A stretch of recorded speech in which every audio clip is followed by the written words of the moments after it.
રાજકોટમાં પરશુરામ જન્મજયંતિની ત્રિકોણબાગ ખાતે ભવ્ય ઉજવણી કરવામાં આવશે। ત્રિકોણબાગ ખાતે 10 દિવસ અલગ અલગ કાર્યક્રમોનું આયોજન કરવામાં આવ્યું છે। મહિલાઓ દ્વારા મહાઆરતી કરવામાં આવશે। 10 દિવસ દરમિયાન સાંસ્કૃતિક કાર્યક્રમ, રંગોળી સ્પર્ધા વગેરે સ્પર્ધાઓ રાખવામાં આવી છે। પરશુરામ જન્મજયંતિના દિવસે ભવ્ય શોભાયાત્રા નીકળશે। શોભાયાત્રામાં હજારોની સંખ્યામાં લોકો જોડાશે। શોભાયાત્રામાં અલગ અલગ સંસ્થાઓ દ્વારા આરતી અને સ્વાગત કરવામાં આવશે। આ અંગે વધુ વિગતો અબતક મીડિયાની મુલાકાતે આવેલા ભગવાન શ્રી પરશુરામ જન્મોત્સવ સમિતિ દ્વારા પૂરી પાડવામાં આવી હતી। મારું નામ ધનંજય દીપકભાઈ દવે છે। પરશુરામ જન્મોત્સવ સમિતિના આ વખતનો કન્વીનર છું અને મારી ટીમ આ સાથે ઉપસ્થિત છે।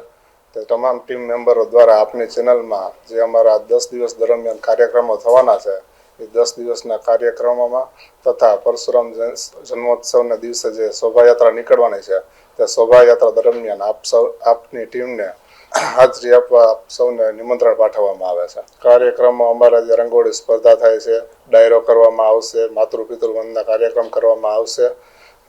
ઘણા 10 પ્રકારના અલગ અલગ કાર્યક્રમ 10 દિવસે કરવામાં આવશે। પાર્ટિસિપેટ કરવા માટે થઈ ને અમારે ત્યાં મહિલા મંડળના દ્વારા નંબર જાહેર કરવામાં આવે છે। તેમને જે પ્રોગ્રામ હોય ને આગલા દિવસ સુધીમાં તે નંબર ઉપર ફોન કરીને અથવા ત્યાં પંડાલ ઉપર હાજર રહીને પોતાનું જે લોકોને પાર્ટિસિપેટ થવું હોય તેમના નામ તથા નંબર લખાવી દેવામાં આવે છે ને તેમને શોભાયાત્રા અમારી 10 તારીખના 10મી મેના દિવસે પંચનાથ મંદિરથી લઈને પરશુરામ ધામ સુધીના રૂટ દરમિયાન શોભાયાત્રા કાઢવામાં આવે છે, જેમાં 51 પ્લોટ્સ હોય છે, સાથે પરશુરામ ભગવાનની મૂર્તિ હોય છે, જેનું શોભાયાત્રાના રૂટ દરમિયાન આવતા ઘણી બધી સંસ્થાઓ તથા સમાજ દ્વારા સ્થાપન જે થયેલું હોય છે તેમને આરતી આપી અને આશીર્વાદ લેવામાં આવે છે। 10,000 જેવા મેમ્બરો અમારા શોભાયાત્રા દરમિયાન દર વર્ષે નીકળે છે અને પરશુરામ ધામ ખાતે ત્યાં મહાપ્રસાદનું આયોજન કરવામાં આવે છે।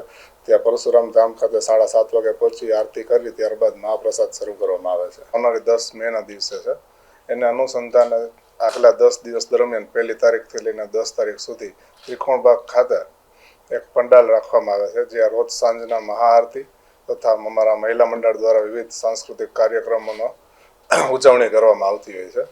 એના અનુસંધાને આજ રોજ આપણે ત્યાં આવ્યા છીએ કે અમારે ત્રિકોણબાગ ખાતે આવનારા 10 તારીખ સુધી જુદા જુદા વિવિધ કાર્યક્રમો ચાલશે તથા રેગ્યુલર મહાઆરતીનું આયોજન કરવામાં આવશે, જેમાં અમારા તળગોળના વિવિધ ટીમો હોય એ ટીમ તથા જુદા જુદા સમાજ અને સંસ્થા દ્વારા રોજ સાંજના ટાઈમે મહાઆરતી કરવા પધારશે અને બાળકો તથા જુદી જુદી ઉંમરની વ્યક્તિઓ માટેની અલગ અલગ પ્રવૃત્તિ અમારે ત્યાં સાંજના થશે।